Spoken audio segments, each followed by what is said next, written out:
This is so weird. Like this gathering for class this way. You're probably used to it by now. I'm used to it. That's why, like, you know, I was actually going to get in my car and just do this from my, you know, go to like a Starbucks or something and find, as one does. Right.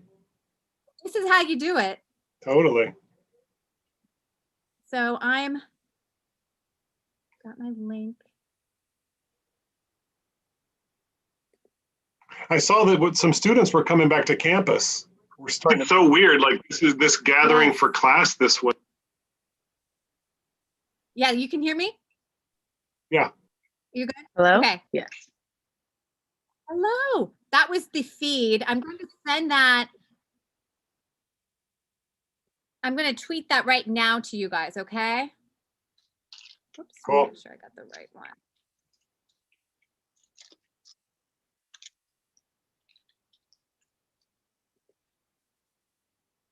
Okay.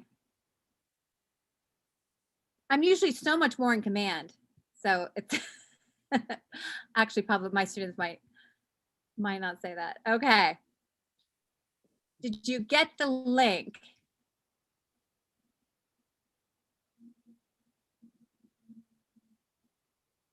I'll also put it on the chat. Okay, I'll tweet it out right now. Got it. And here's the chat you need. All righty.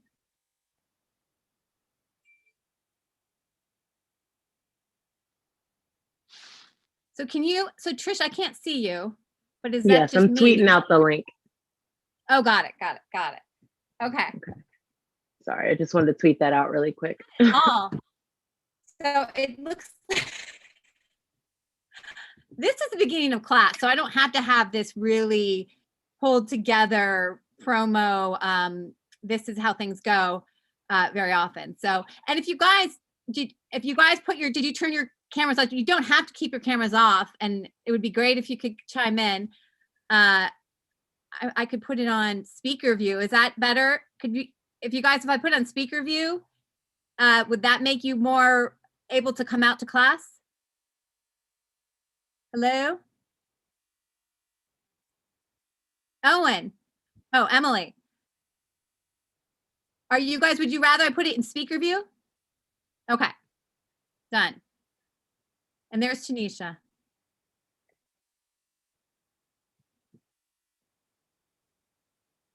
Okay.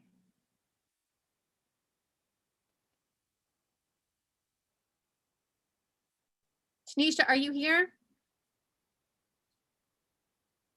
She is. I am. Wonderful. I'm giving you host duties because I'm still on my hotspot. I'm telling everyone that here, sure. I'm going to give you, so in case I drop off. Sure. We're all good. And I'm going to introduce you and our special guests and welcome you to the class. I apologize. I'm trying to get the participant. So Tanisha, oh, here's more. Okay. I'm going to make you the host. So. Ooh. Alrighty.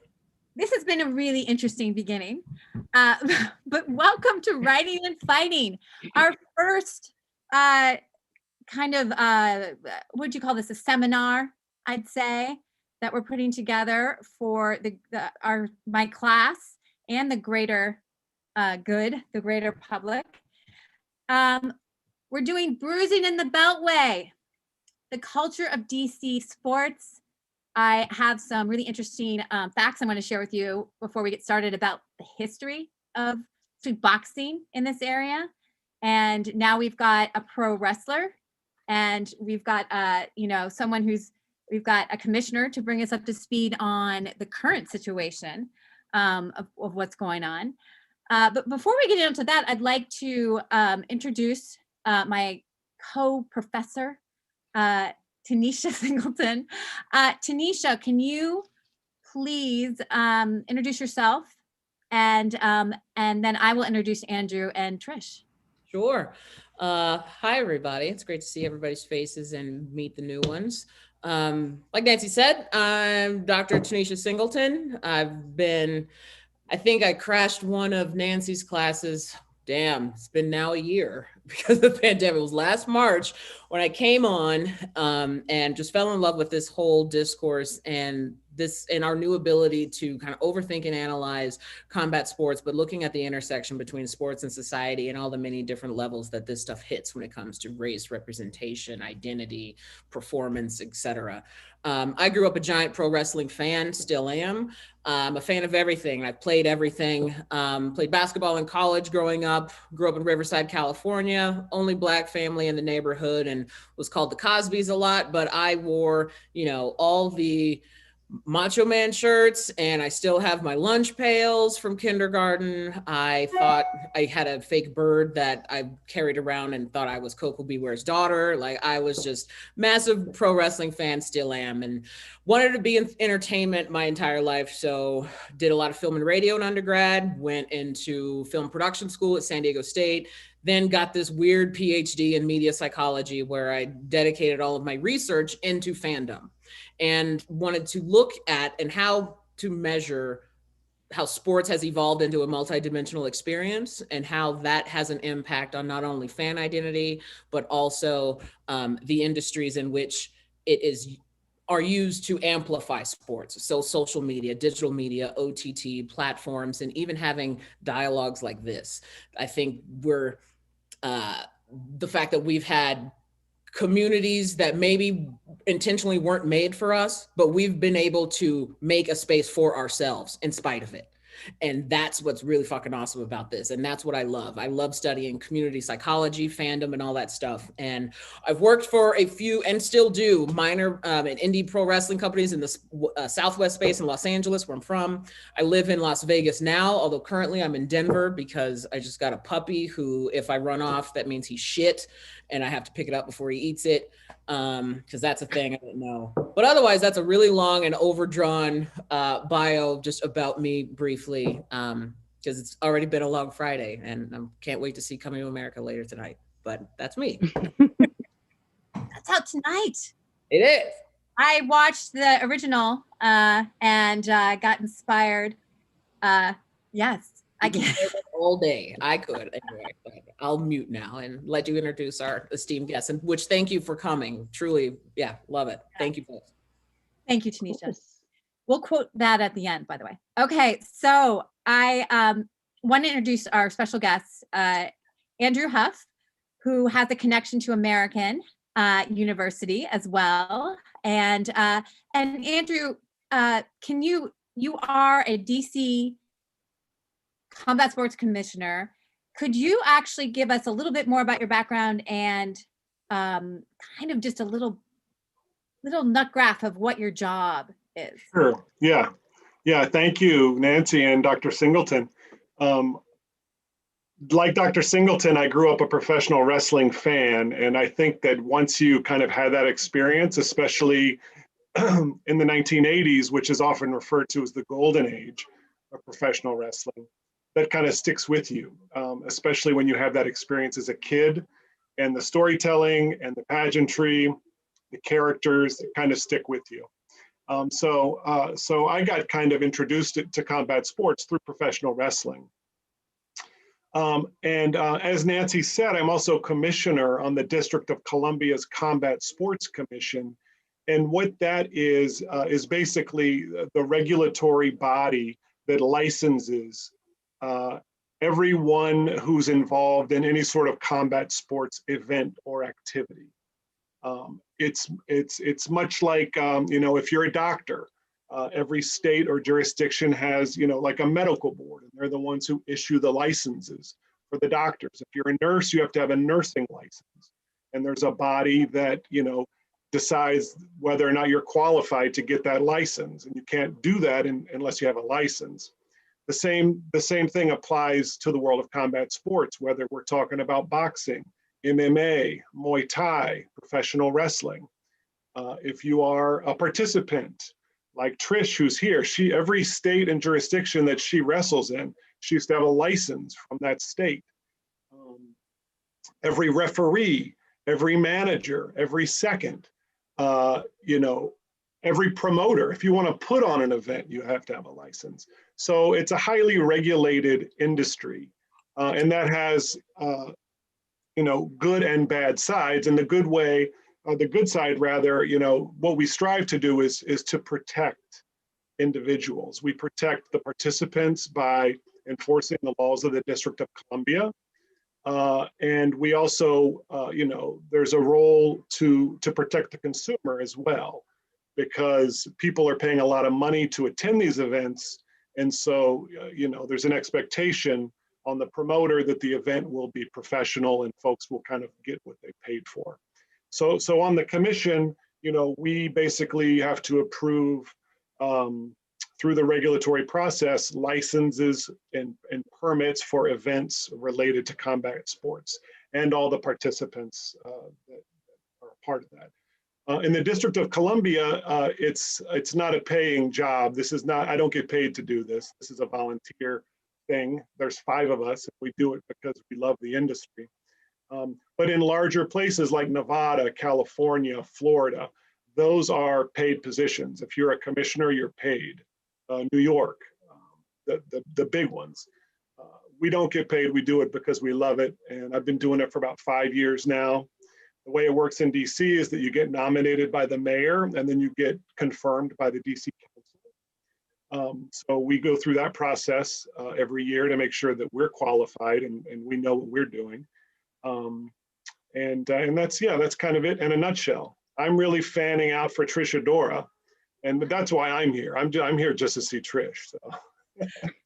Thank you, Andrew.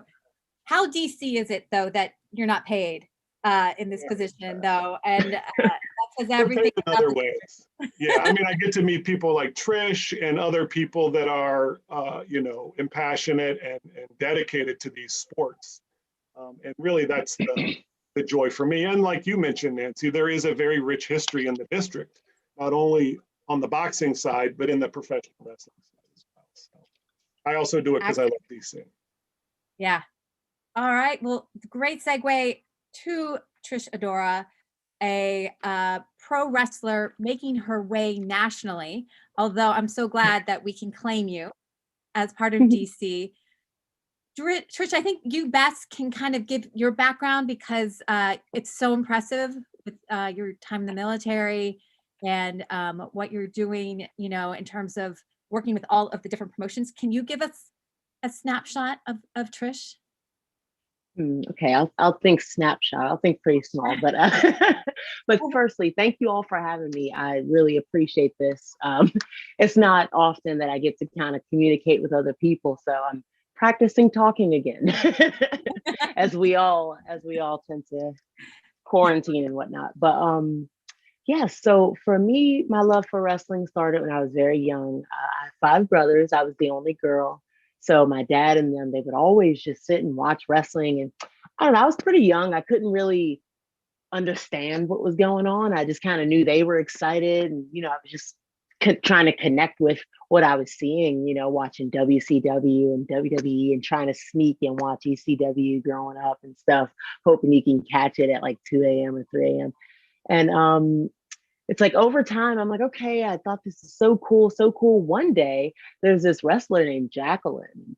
She starts like having these matches with like men. And I thought that was so cool because I had never seen anything like that, you know, like, I don't know, I'd never really seen a Black woman in wrestling really up until then. And then to see her like fighting the guys, I thought that was like really interesting. And me and like all my friends at school would talk about it. It was just like the coolest thing growing up. And I was like, all right, I think I'm going to be a wrestler. And like me and all my friends were like, yeah, we're going to be wrestlers. It's going to be like the coolest thing ever. And then, you know, you just kind of wake up and then you're just doing something else. So everybody just kind of moved on a little bit. I went to college for a year. I played rugby. I got hurt, so I came home. And then I kind of felt like out of options. I started waiting tables again. And one of my coworkers was like, hey, do you want to join the army with me? I'm like, what are you talking about? And he's just like, yeah, I'm talking to this recruiter and all this stuff. And I'm just like, whatever. And he would say that over the course of like 2 months or so. And I would finally just be like, all right, I'll at least listen to what she's saying, right? And yeah, I done messed around and signed the papers. I was 19. So that was just quite the decision trying to break that to my family. It was interesting. I mean, now they kind of were on the other side of it. So, but at the time they were just, I don't know, they were a little distraught about it. But let's see. I meet one of my battle buddies, Johnny. We met in like 2010, 2011. They were giving out some free tickets at the Armory, and we am I rambling too long? I can cut it if I am. Oh, but, I love all okay, that. perfect. Sorry. No, but We're going to talk about the yeah, Armory. So perfect. yeah, they were giving out some free tickets and whatnot, and like we were some of the only people that raised our hands that we wanted to go, and so we'd end up at the Verizon Center, and it was like so cool, and that's how we kind of like linked. It was like, oh, you like wrestling? I was like, yeah, I like wrestling, and so 2 years later we're on deployment, and then he's talking about wrestling, and I'm talking about wrestling, and I kind of decide like, all right, so once my term is over, I think I'm going to try to parlay into wrestling and see what that's about. That was kind of the decision I made right there in like 2012. But it wasn't really until like a couple of years later that that could actually like materialize. There was a lot of to fly by the seat of my pants cost a lot of planning. So I was planning to go to a school in Florida. And I was planning that for like a year and a half. That was the only school that I had like done any research on. And so I was like, all right, that's the one. I'm going down there. And it was $2,000 down. And I was like, shoot, that's a lot of money. All right. And then I took all my Army savings, which was about like 2,500 bucks. And I rented a car and I drove down from DC to Florida in 2015. And I had a plan on the way down, but things were changing state to state. I was feeling differently about what I was doing the whole way down. And I was like, shoot, maybe I should have waited. I could have figured something out, but I don't know. I was already in the car. I was already halfway down. And so I kind of had to figure it out while I was down there. And it wasn't until I got a job at Vans, and they were having us do this like meet and greet kind of a thing. And so one of my coworkers says, hey, I'm, XYZ and I'm a wrestler. And I'm just like, oh, what? Because at that time I blew through the money that I had. So I was like, okay, maybe if I know someone, maybe I can get an in like that. So I found her, we started talking and talking and talking and talking. I finally end up at the Dudley School. And I was like, I didn't even know they had a school, and it was only 500 down. So I was like, okay, cool. So I saved up. It took me about 3 months, but I saved up, scrounged up, and I started going, and I kind of never looked back. It took me like maybe about half a year to really get my footing to even try to navigate. It was my first time living alone, and I don't know, it was just pretty rough. But in any case, we start training. And so training is about as rigorous as trying to like get my body to like harden up in a sense, like I just wasn't used to like the bumps and bruises of wrestling. And it's like you see it and it just something else has to click in your head when it's finally time to do it. So I was kind of a little bit behind the learning curve. So it took me about a year and a half from training to start doing shows. And I was doing shows in Florida for about a year. Then I moved back to DC in 2018, and I kind of never looked back. I really caught steam once I was able to reconnect with the city. It kind of, I don't know, it felt good to be back home and to see my family again. It had just been, Florida was so complicated, as far as the wrestling scene and just trying to like establish myself and just the training and everything like that. So. And I thank you, because we're going to go deeper into some of the things you said. So you've kind of really given us a great plan, because I want to get into the academies. I want to get into what I think you said, caught scene. Is that what you said? Or some of the ways that you kind of get into the character or get into more of an improvisation with the wrestling. And I hope my connection's not too bad. The rising guy is on a ladder outside my door. It's also like watching both things. So I'm going to actually be real quick. And I want to kind of go back to DC combat sports history. Because you now, Trish Adora, are a name on this very prestigious list. where we count you because you're from here and you exemplify, what this city's all about, which is, I feel like we're a great community. We don't get representation. We are there for each other. And that includes Sugar Ray Leonard, Simon Brown, Maurice Blocker, Holly Mims, Keith Holmes, among others that originate from here. Now I'm going to go through some of my favorite fights that ever happened in DC. And I'm counting one in Landover, but we have to we are the DMV, the District, Maryland, Virginia area. But we are the site of the Mike Tyson, Kevin McBride. Was at the MCI Center on June 11th, 2005. This was a huge fight at the time, and Tyson was coming off a 4-round knockoff loss. And the MCI crowd, now the Verizon Center, saw McBride dominate the fight, and Tyson called it a day and a career at the end of the 6th. So that was Tyson's last fight. Going on from then, we have the DC Armory. You talked about, very established place for boxing matches. And Andrew, is it still currently have boxing matches today, or has it been kind of it's really such an old building. It's fallen to pieces. There have been some fights there, but there's a new entertainment and sports arena that opened up in Congress Heights in Ward 8, and that has tended to take the place of the Army. Got it. It is a very old and historic building, and the DC National Guard still uses the building. Yeah, got it. No, and that's good to talk about that. Entertainment and sports, I would like it a little bit more creative than that, but I'll take it. They're still looking for like a sponsor of the building, I think, for the naming rights of the building. Yeah. Got it. Well, that probably the most hyped one that came out of DC Armory, even though it has this long history, is Bernard Hopkins with his light heavyweight title unification bout with Beibut Shomanov. And that took place, let's see, on January, I lost the date, but this was a huge fight, one of those moments of high popularity. That took place at the Armory. Now, another big one, I'm going to go back in time, folks, to 1941, Joe Louis versus Buddy Bear, Max Bear's brother. That was at Griffith Stadium on May 23rd, 1941. And this is very noted because the Brown Bomber, Joe Louis, dropped Buddy Bear 3 times, and it was close to the bell. Bear's manager came out to protest and had his fighter disqualified. So we have that great fight, Joe Louis. We have Muhammad Ali versus Jimmy Young at the Capitol Center in Landover, Maryland, April 30th, 1976. This was a very big controversial decision with Ali winning.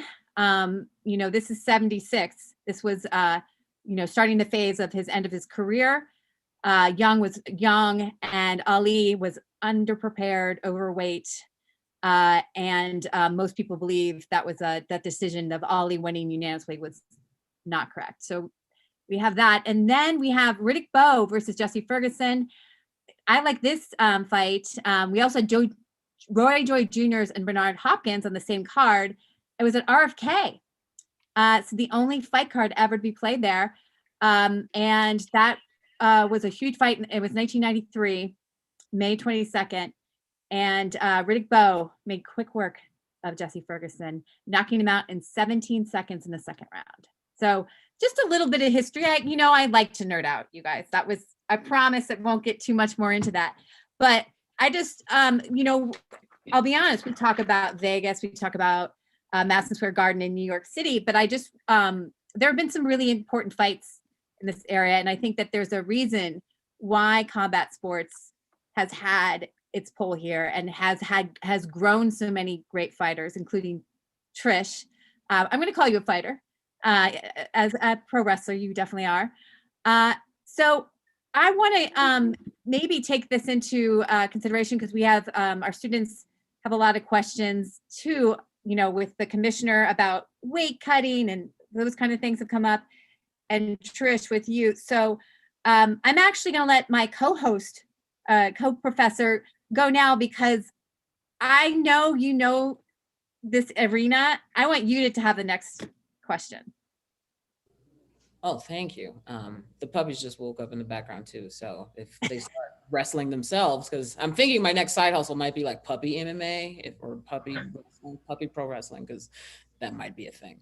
But I love that you talked about the regional stuff and gave a history of DC, because I think that is an area within sports entertainment period that has gained a lot of momentum.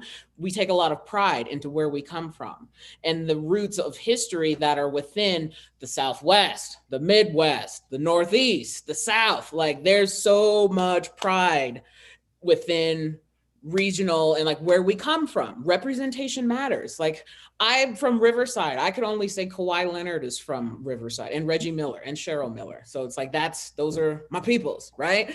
But we rep that, and it gleans not only a lot of, or gives extra branches where fans and brands really can start to want to get affiliated and partner in that way.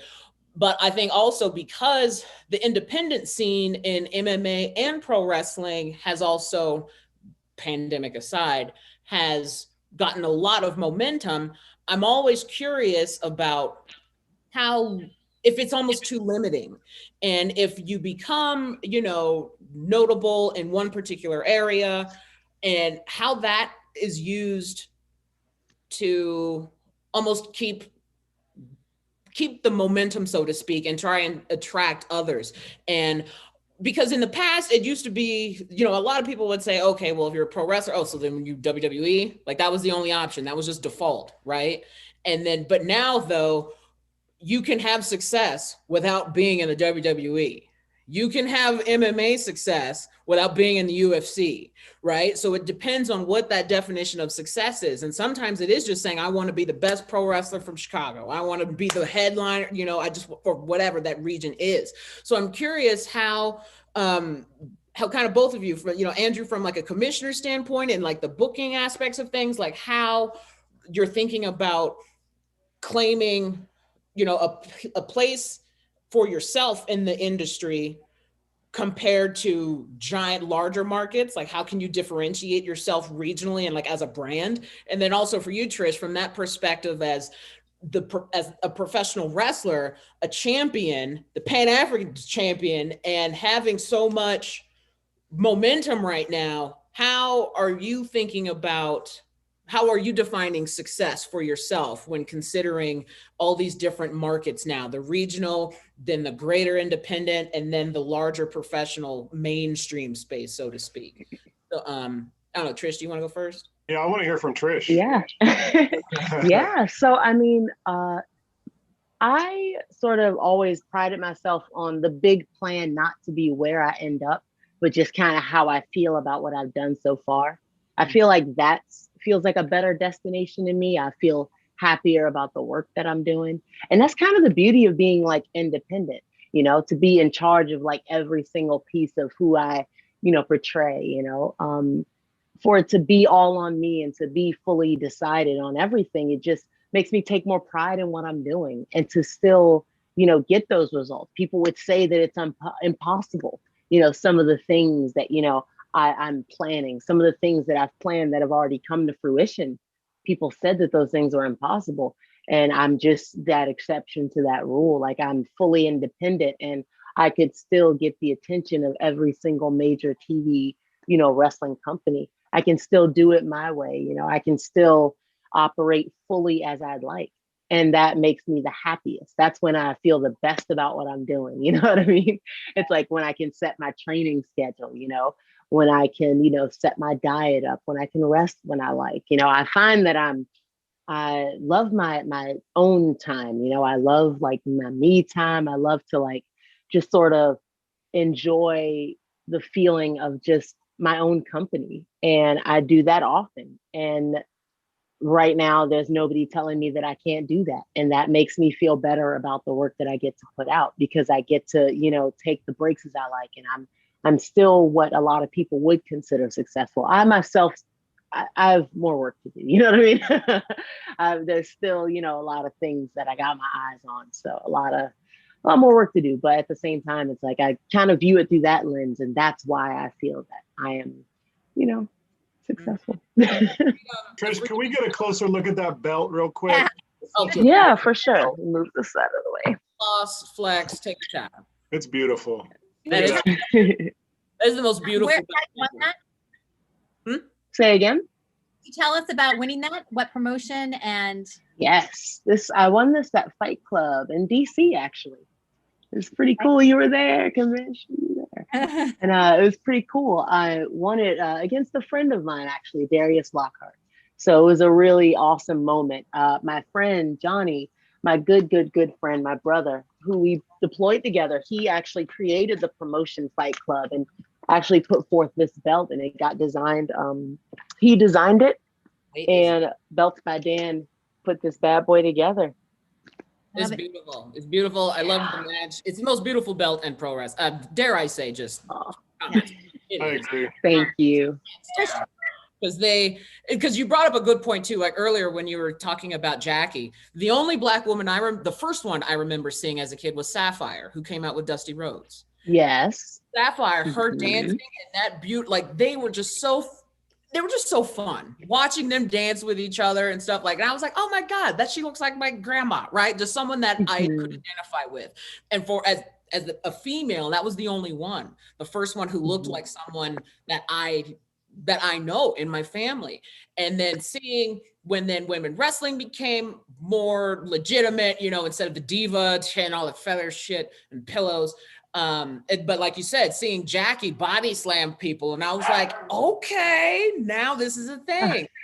Just that representation matters so much. And I know even like for myself, like I started watching wrestling, Izzy, please, like around like 88 when I was 5 years old, and then all through the 90s and stuff. And I know every kid, like I cut my own promos, like when I was they're like, eat your vegetables, and I was like, you don't get to tell me what to do. Like I would just do that because I was just that ham of a kid.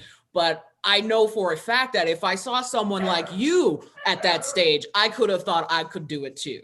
And it matters. And so I just thank you for doing what you're doing and having your definition of success be how I feel, because that definition of value for it will look different for everyone. Like that's not a copy and paste thing, which is why I think it's great that, you both can answer this, but it's looking at it more sentimentally and a feeling, a vibe, and what you deem is successful does not have to look like somebody else's definition of success. And so I thank you for saying that and expressing that, because it's not heard enough, not only in sports, but in beyond.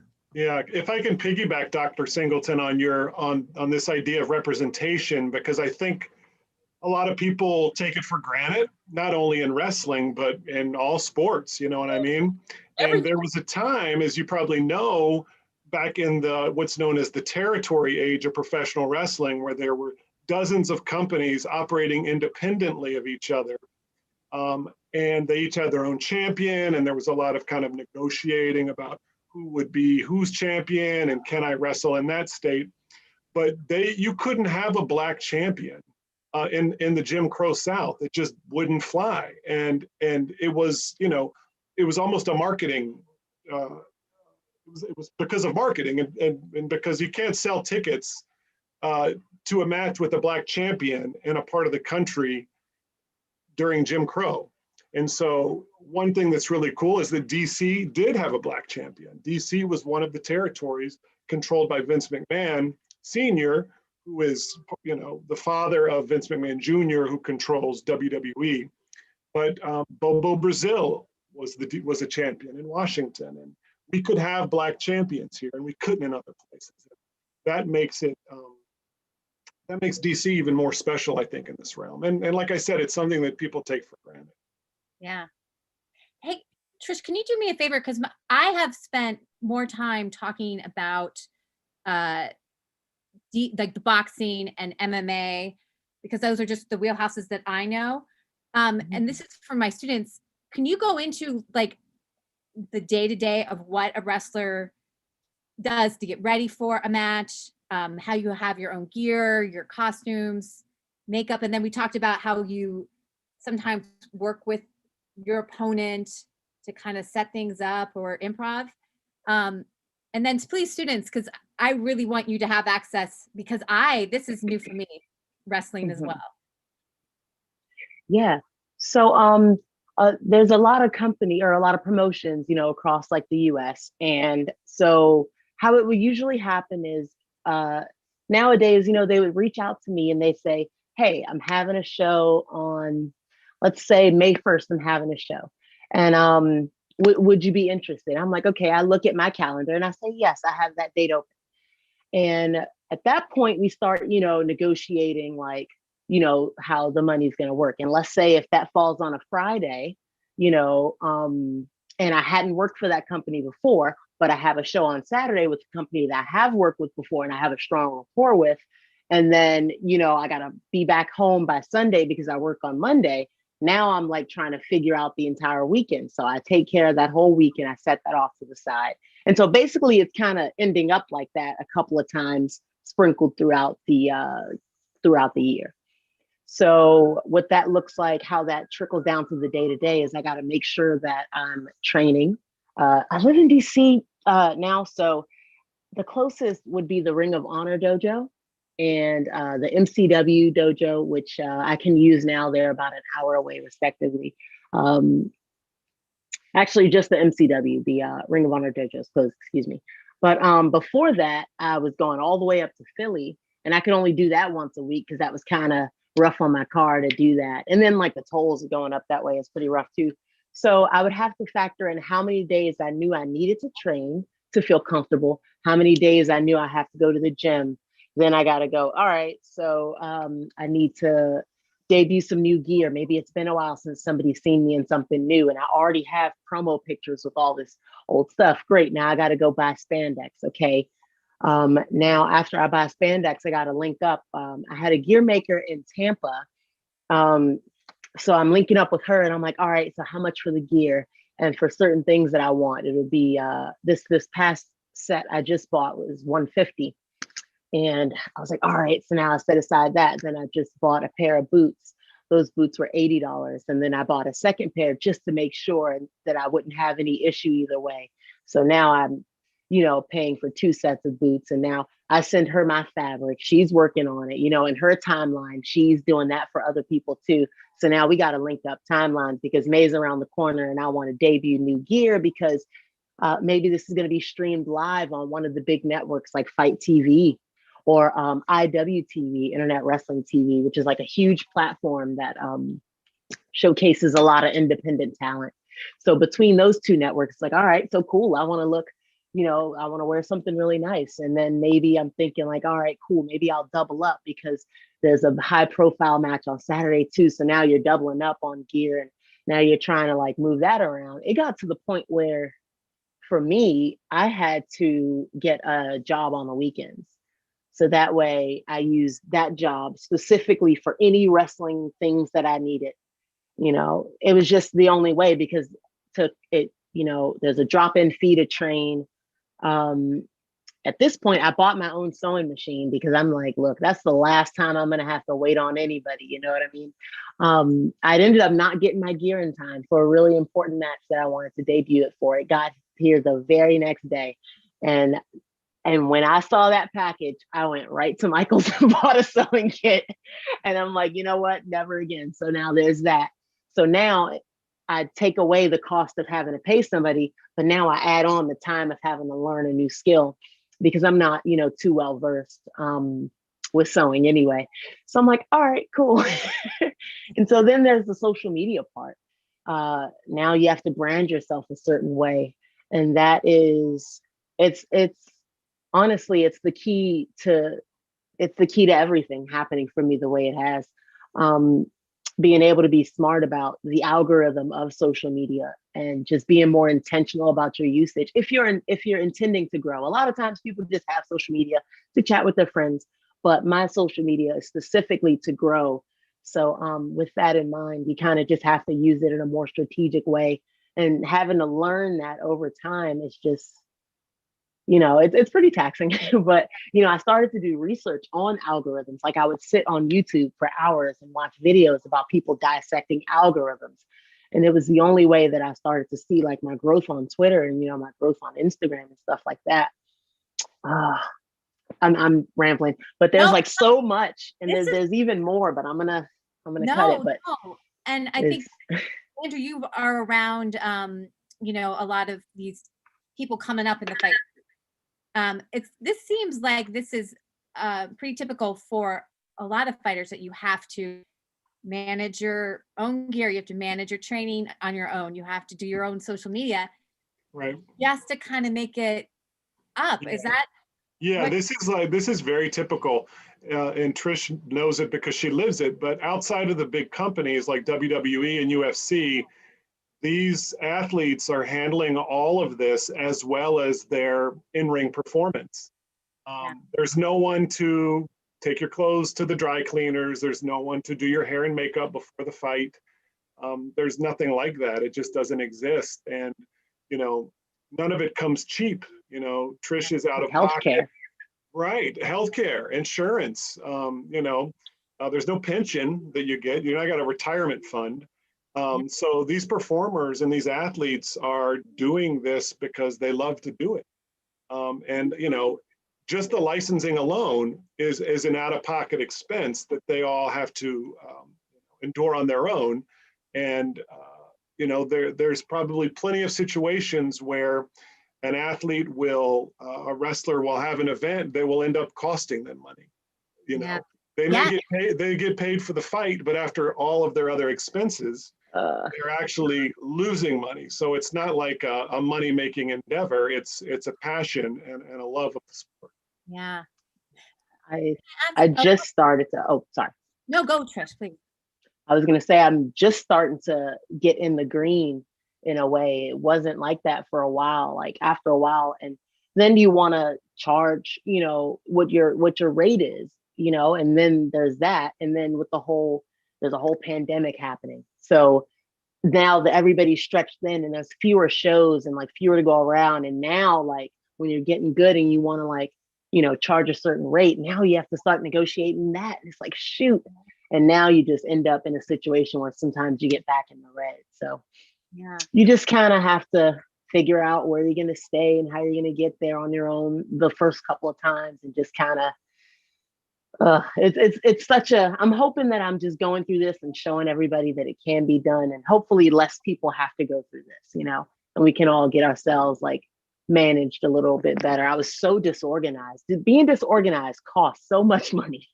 I can't believe it. Like, I look back and cringe at just the amount of money, just overseas wasting money.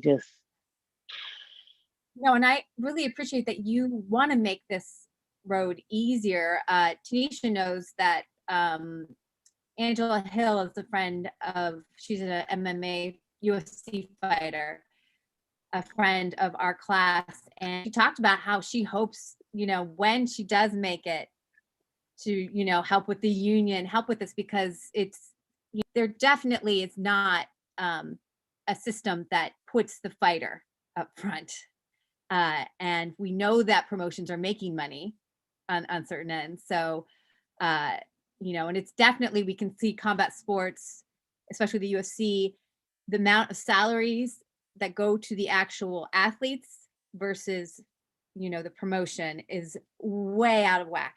In terms of, usually it's like around a 50%, where I think it's UFC is 18 that actually goes to the fighters. So now I also, class, I want you to please chime in if you have any questions about some of these things that we've been talking about. I have a couple questions for Andrew and Trish in terms of the DC aspect, and Tanisha, please chime in as well if you kind of have some ideas about this. But I'm thinking about, well, where are fights happening now or usually?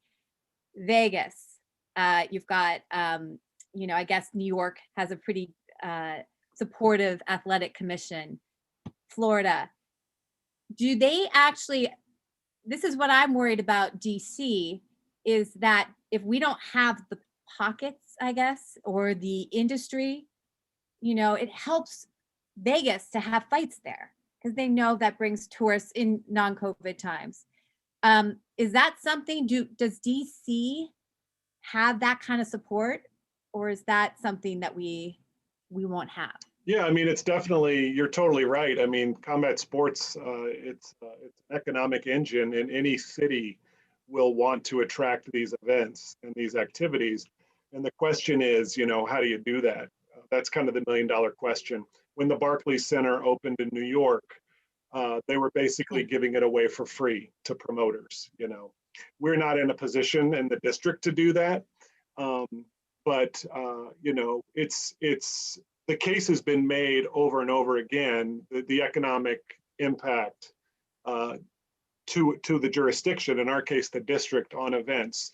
WWE, every time they come downtown, and Nancy, now it's the Capital One Arena. It's now the third name. It's not the Verizon Center. You know what? It's hard to keep up. I blame COVID because I haven't thought about going right, there. Right. So, Yeah, exactly.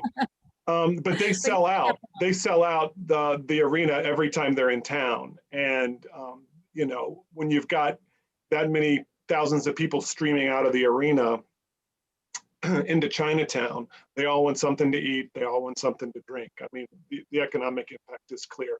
I think that the district could do more and the commission could do more, and I'll always push us to do that.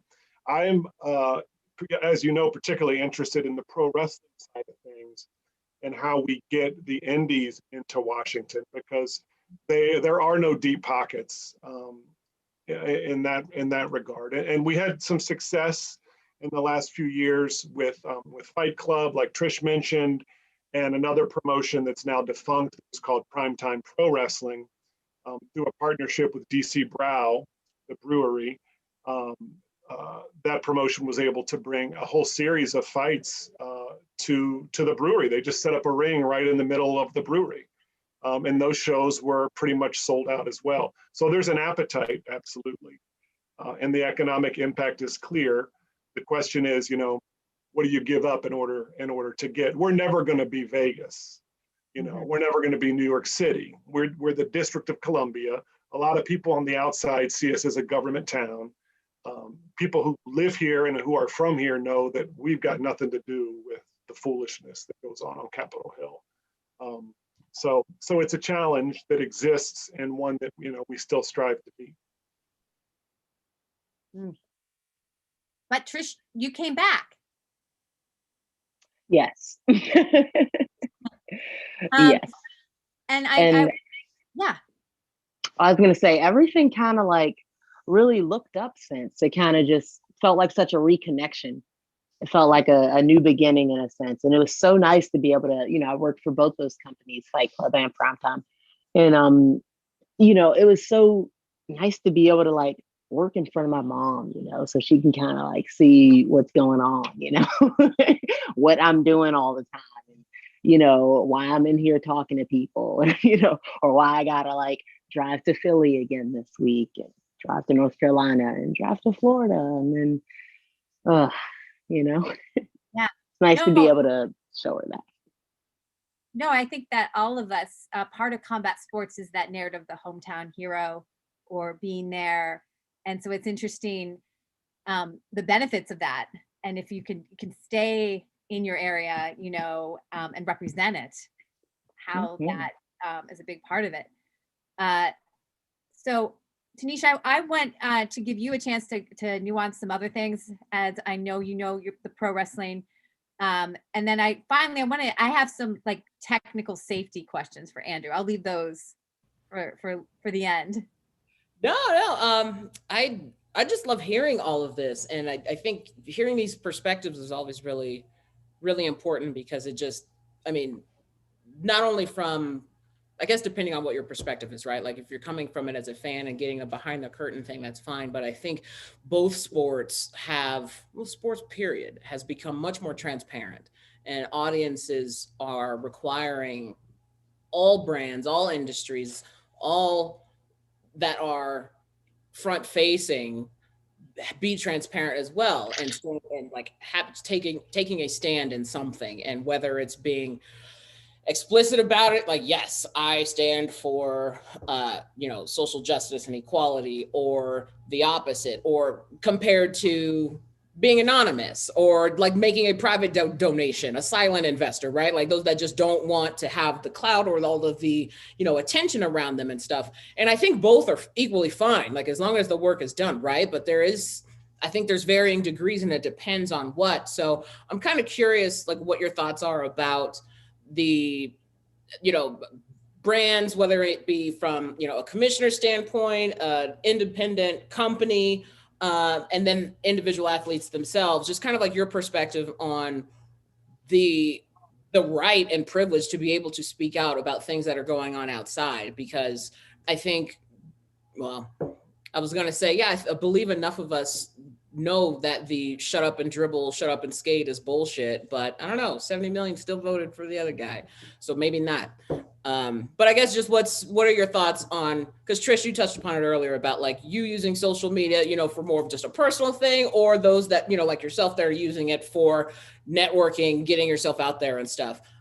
Just what are your thoughts on, like, is there a towing of the line, so to speak, on like being as outward about your own larger or personal values? Just kind of what are your thoughts on that? Because I know a lot of brands and, are hiring folks like me to be able to help them through like these types of crisis communications, and just how much has to be PR? Like how much do fans feel like that they deserve to know, right? So just kind of like your thoughts about that whole kind of thing. Yeah, I mean, I don't know. I feel like my perspective on it kind of changed over the years, because I don't know, it's always just kind of been in me to just flow freely with how I feel. But I never really have been like too aggressive with my presentation in a way, or at least I've never felt that way. It wasn't until I started wrestling, funny enough, that anybody has ever told me that I had been too aggressive with any presentation of anything.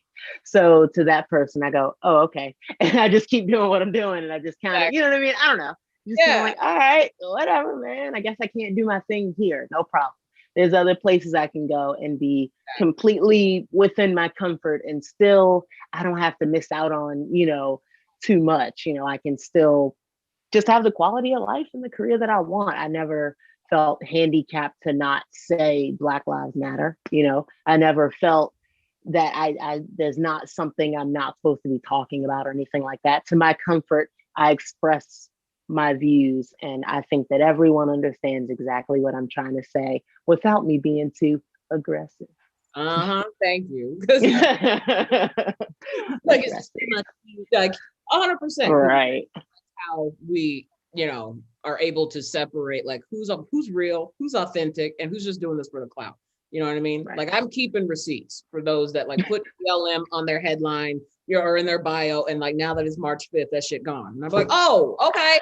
So I'm keeping receipts for that type of stuff. And I think that's why, or at least our type of community that is like-minded and just outward, and that we can force brand to be transparent about that stuff, because if your values don't match your actions, then you deserve to be called out on such. You know what I'm saying? So right. No, I totally agree. But Andrew, I didn't want to cut you off.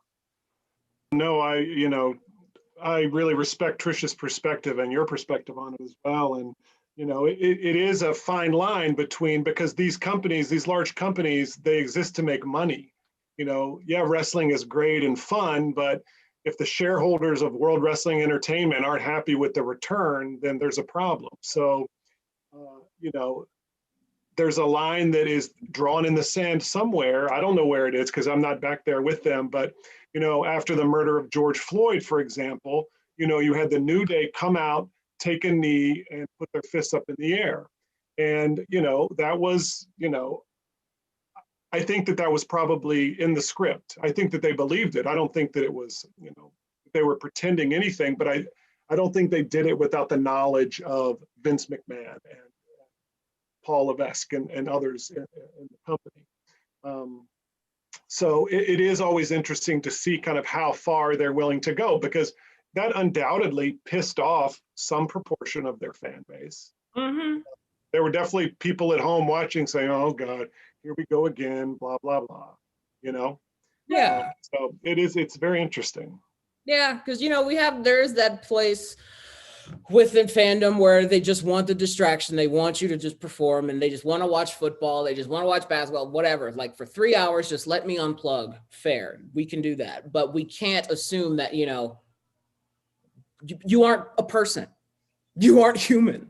The shit outside don't affect you. Of course, we can't be so entitled to think like, oh, I can watch a 3-hour event and God forbid someone takes 5 minutes before and after to express themselves. Like, miss me with that. Like, are you kidding me? Like, you really don't think that's fair? Like, go somewhere.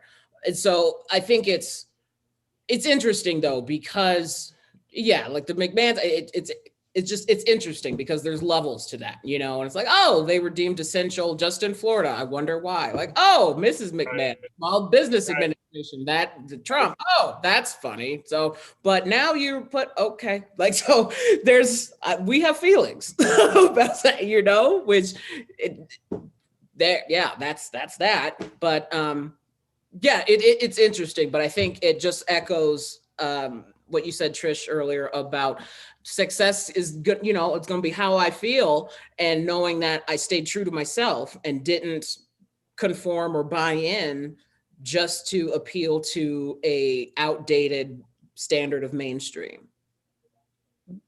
Right, and there is this idea, I mentioned this golden age of wrestling before.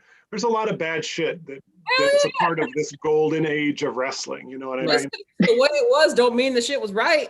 Right, exactly. And something that Trish can talk more about is this, this relatively new or maybe not idea of intergender wrestling. She wrestles men all the time and does an excellent job. And some people have a problem with that. They just don't think it's right. It's not how it should be. The industry is changing too quickly. But that's why it's called a remote control. They can change the channel. Right. They control what they want to watch. So we are much more stronger than we give ourselves capable and credit for, and for the good and bad. So, and if something dislikes somebody so much, they have the agency within themselves to be able to not consume it. Right. So, and if we are choosing to complain, then you are choosing to be an ass or to put your opinion in a place that is not going to make a difference or change the result, which is we're going to do what we're going to do. So leave your Yelp review and change the channel. No, but I mean, a lot of people are not, not a lot of people. I'll say like some people are not really on board. And I mean, do I want to waste time trying to convince them? Not really. I kind of wanted to in the beginning. I was like, oh, whatever that. And I was like, you know what? What I want to do most is I want to have a good time with what I'm doing. I want to be able to work with anybody in any given room. I never want to be backstage and, be the only woman on the show and shoot, now I can't work. I came to help out, but now I can't work. There's no spot for me. It's like, I can slide right in. I can work whenever, I can build a rapport amongst a wider, amount of my peers, which is always like a good thing. And I don't know. I never really othered mixed gender wrestling, I want to ask my students, I know you guys, some of you are being a little shy, and I understand we're having these crazy discussions because I get to talk about things I've always wondered, but have you guys heard of intergender pro wrestling? And really quick, they're trying to like make sure that it's a little more inclusive. So they're trying like maybe mixed gender or something like that, or just, to try to make sure because, I have, shared the ring with non-binary people as well. So I want to make sure everybody feels included here. So. No. So, wait, Emily, Emily has never heard about it. Ash, have you heard about it? Or anyone? No, so Emily, I've never heard about it. Never heard of it. What are your thoughts on hearing about what do we call it again? Trish, it's mixed gender. Mixed gender. Mm-hmm. The controversy, I'll just tell, like, from one standpoint, it's like, we have women are in combat sports. We have them in MMA. They're, champions. They're bringing the money. Women's boxing is creeping, as it always has. But mixed gender pro wrestling is that they fight against each other. Now, I guess the counter, as I use in my class all the time, is the optics of this. Male aggression against a female is just, sometimes we view that, in the eyes of like domestic violence. And this is, men, they might have more strength. And I'm trying to give that argument because I understand why, and we're not used to seeing it in terms of as something to consume, and especially, I guess, maybe live rather than like a superhero kind of thing. So Emily, can I ask you, what are your thoughts on it? I think it's really cool. I've actually never heard of it before. I'm pretty new to the whole fight scene, and I took this class as a challenge type of thing. So I never heard of something like this. If it's consensual, I don't see a problem with it. Like if it's in a safe area, and it's just like, I think it's really cool. It's so interesting, yeah, I think that I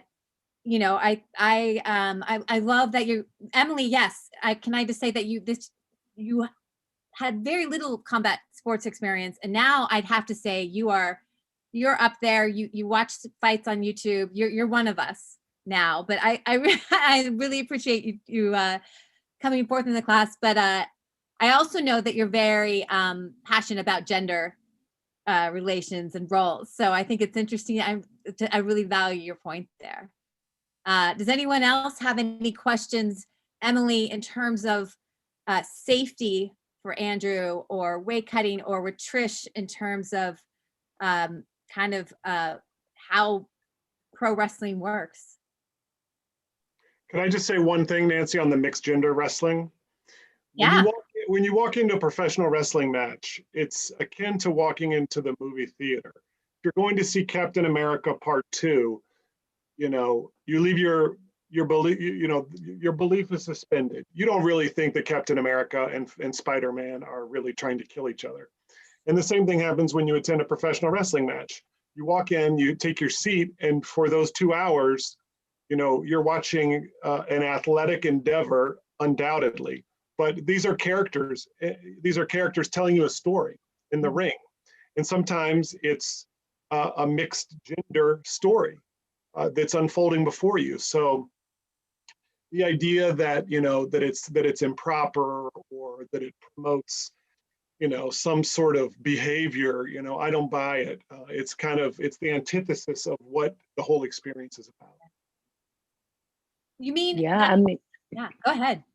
Oh, sorry. I would say even like Broadway, because it's one take a lot of times, unless you're doing a tape, but it's like happening live right there in front of you, and you're seeing like the entire story unfold. And of course you hear their voices and they sound so good, but that's not Hamilton in front of you, that. But I mean, they sound good, and they look great, and it's all a big show, and you're buying into it, and it's like super cool. I liken it to the first time I went to go see The Lion King on Broadway.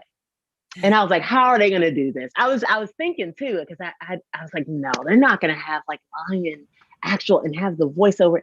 And I was just so confused about how it was going to happen, and actually sit there and, see like all the animatronics and the people. And I was just like in awe. It was the coolest thing I ever saw. And they had me. I didn't need a real lion anywhere. There wasn't a real lion for miles. They had me the whole time. It was so cool. I love that you said too, just really quickly, like the Broadway and liking it to that, and Andrew too. Thank you for using the movie theater analogy as well, because I often have to go through these, it's fake, right? And I'm like, oh my god, like you do, right? Like, so why do we have to say this? Like, so because I remember, I think Chris Jericho said it somewhere, but he said if Shakespeare was alive today, he'd be writing wrestling. And I absolutely agree with that statement. And, you're looking at a warrior versus a warrior. It doesn't matter what who the, you know, gender and roles and whatever social constructs people want to throw on things. Is just sit down, suspend your belief for 2 hours like you do when you watch, you know, the Avengers. And because I've gone to conferences and presented about pro wrestling and combat sports and all this stuff, and someone really had the nerve to like say like, well, because it's predetermined and stuff and blah, blah, blah. And I was like, you have a Spider-Man lanyard on, bro. Like, what? You literally have Spider-Man on your shirt right now, and you're telling me about making sure that I, as an adult, know wrestling's fake. You see yourself, right?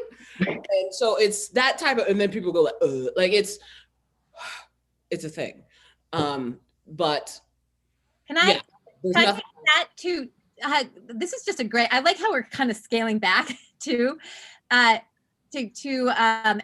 Ash, Owen, the idea that do we consider pro wrestling a combat sport, which I do, even though it is, I don't want to say fake because it's Predetermined, yeah. predetermined. Don't use the F word, Nancy. I know. Yeah, I felt wrong even coming out of my mouth. yeah, but it's one of those things that like, yeah, we could show, I'm sure Trish could show you her, you know, medical records. That ain't fake, you know, like none of that's, it's predetermined. And like the, you know, Randy Orton and Soulja Boy are going at it right now on Twitter because of this. And it's hilarious, but it's a thing that we continually, I don't know why I said we, like I threw myself in there, that we continually have to have these conversations about. And it's because people don't have like, I don't know if it's just too traditional or something and like that demographic, but there is just some narrative about, well, because it's predetermined, that means it's not authentic or it has to be valued less. So every other instance of in baseball and in boxing and in MMA and every other and refs getting paid in NBA playoff games, like so the rigging of things, so that only happens in wrestling, right? Because they're wearing tights, like get out of here. But in terms of like, do I call it a combat sport? Absolutely. Okay. Is there levels to this? That's why it's sports entertainment, and they deserve a head seat at the table because we've seen how the UFC has and every other sports, like it specifically, has mimicked the performative performance and the over the topness that pro wrestling literally started. Well, and wait. So wait, I want to hear from the young people here. What are your thoughts, and maybe have they changed, or like Emily, what do you think about pro wrestling? Oh, it's so a combat sport. Like it's combat in the whole sense of it. It's like it's art, even if it is predetermined. Sometimes there's still combat involved. There's still like grappling and stuff. I don't know. Like I've always considered it combat. So yeah, that's why the Oscars has categories for different movies, right? But it's all art. It's all still entertainment. So you have best documentary, you have, and then best movie overall, because all of it is movies. Animated movies get nominated for best picture. It doesn't mean it's not a movie just because they was drawn and no human was in it. It's all art. This is all sports. Yeah. And this is in that under that outline of combat sports. Yeah. I totally agree. I'm curious, anyone else have any thoughts on it in the class? I know I'm just kind of curious to see, you know, what your thoughts were because of, you know, it is something, it is going to go on, Tanisha. This debate will not end here, unfortunately. I wish it could be the final word. So just before, because I know we've got like 5-10 minutes or so, if we can keep going. Students, I just want to make sure, you know, this is your chance to talk to a commissioner and a pro wrestler. Are there any thoughts or questions?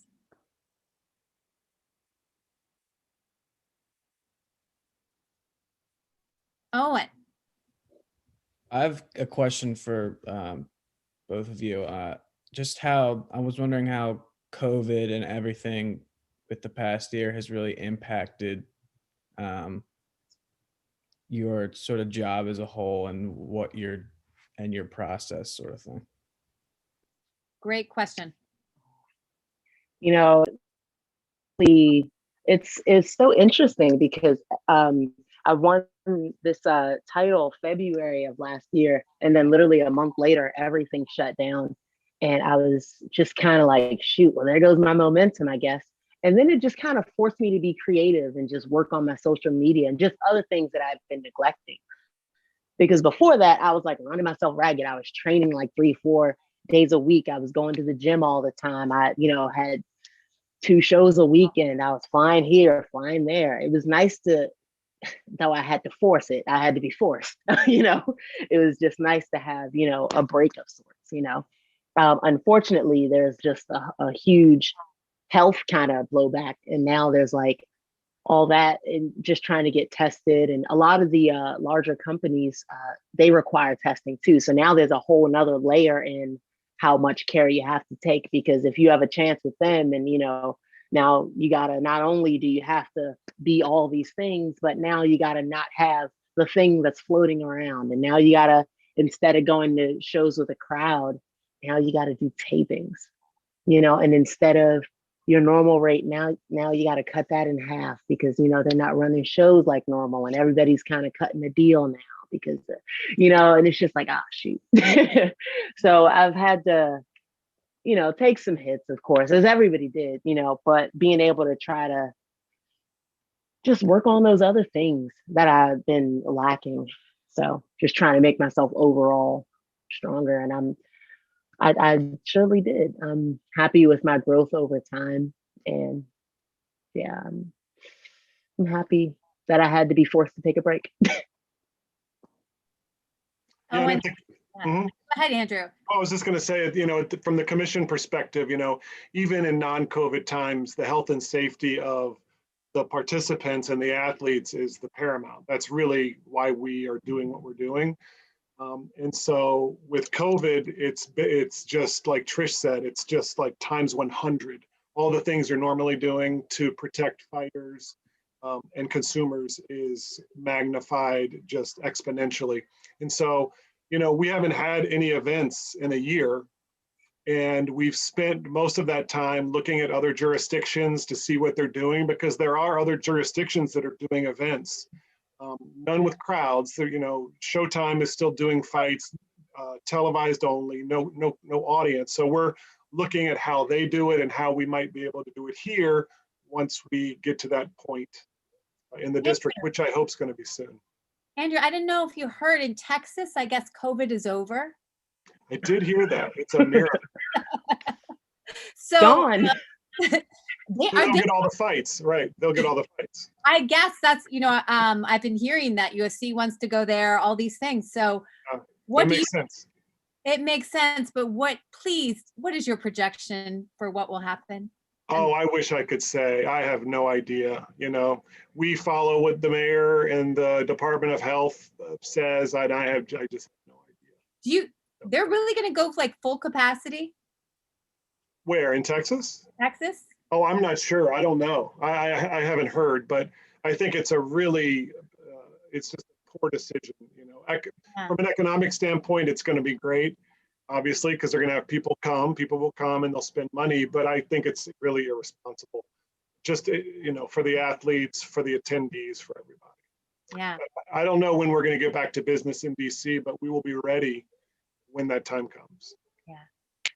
No, but that was a great question, because I think that I heard from Andrew, I don't know if you're allowed to say this, that I won't say the promotion, but you guys got denied the ability to have a crowdless function at the anthem by the DC Health, just completely squashed it. And that was a week ago. And Texas is taking away all restrictions. And it's very interesting. And even though I'm bummed that we're not going to be able to have this event that was potentially going to be in April, I think it's the right decision. So I support the decision, as disappointed as I am in the outcome. Yeah. And it's going to be so much better when we're all finally back, ringside, chanting Trish's name. It's just going to be definitely so much better. No, I wish that we would somehow have like immediate time to have live events, because I would totally take my class to go see Trish, and they'd have that Lion King moment as you talked about with pro wrestling. Any last questions? I really appreciate you guys coming and having these great conversations that are needed, and that we sometimes don't think about in terms of a community and combat sports, and what that brings to it, as well as an indie, how you work your way as an indie wrestler, and what you will have to do, and Andrew, what you're going through with all of the needed bureaucracy. I'm saying that to make sure that people are safe. Any final thoughts, Tanisha? No, I know we could go on forever with these conversations and stuff, because there's just so much, intersection and overlap between all these things and stuff. I just think, Andrew, Trish, I thank you both very much for taking the time and having these conversations. And, we'll definitely want to continue and do it again to have these types of dialogues, because I think the sharing experiences is how we inform and learn and increase people's awareness and perspective on things when they're like, oh shit, you really went through that? Like that really happened? Like, yeah. So sometimes that helps change perspective and becomes sustainable growth one at a time. So I thank you both for coming. Look forward to the next one as well. Yeah. Oh. Thank you. I want to give Trish the last word. So I'm going to just tell everyone that when they're done with it, well, thank you, Dr. Singleton, and thank you, Nancy. It's been a real honor and very cool experience. And I want every student for their homework tonight. I know it's Friday night, but all you have to do is go to YouTube and type in Trish Adora Fight Club DC and take a look at Trish winning that beautiful belt that's sitting behind her. And watch the audience, watch the interaction between Trish, the crowd, the kids that are in the audience, the kids that look like Trish, the little girls that look like Trish. It really is an emotional moment. So I think y'all should check that out. Oh, thank you. That was such a cool night. I think about that night often. I'm glad you were there to see it, and I'm happy to be able to share that with people. It's such a cool time for me, and such a nice launching pad, even though the pandemic kind of sideswiped a lot of things. To be able to get any footing is a blessing, honestly. So I'm very happy, and I'm honored to be here and doing this. I think this is so cool. I always get kind of excited when I get to like chat with people outside of the wrestling world, sort of bring new eyes in, or just some type of adjacency or something like that, Thank you so much. I was going to suggest a match as well. I know you suggested the Fight Club, my winning of the Pan-African title. Also, on Valentine's Day, I wrestled 60 minutes for charity. It was for the Harriet Tubman's Women's Shelter. So I just had a really good time. I was wrestling Tony Deppen. So a very, very bright male wrestler, really good guy. We had a good time. We went at it for 60 minutes. So if you got 60 minutes to spare, maybe, I don't know, put it on while you're cleaning or something. That's how we get our chores done, put that on, tidy up while we watch. But yeah, it was just another really interesting, it's just, I feel like somewhat of a psychology lesson on what mixed gender wrestling can be.